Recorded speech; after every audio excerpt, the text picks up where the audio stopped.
BJP జాతీయ అధ్యక్షుడు JP Nadda ఈ రోజు తెలంగాణకు రానున్నారు. ఆయన నాగర్ కర్నూలులో పర్యటించనున్నారు.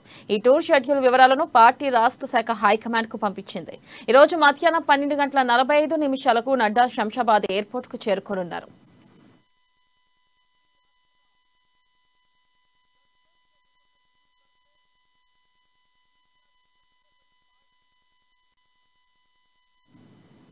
ఇక మధ్యాహ్నం 1:15 నుంచి 2:30 వరకు సంపర్క్ సే అభియాన్ ప్రోగ్రాంలో భాగంగా సమాజంలో ఇతర రంగాలకు చెందిన 2 ప్రముఖులను హోటల్ నోవాటాల్లో నడ్డా కలవనున్నారు. ఇక వారికి మోదీ 9 ఏళ్ల పాలనపై ముద్రించిన పుస్తకాన్ని అందించి పాలన తీరును వివరించనున్నారు. సాయంత్రం 3 గంటల నుంచి 4 గంటల వరకు రాష్ట్రంలోని తాజా రాజకీయ పరిస్థితులపై పార్టీ ముఖ్య నేతలతో సమావేశం కానున్నారు.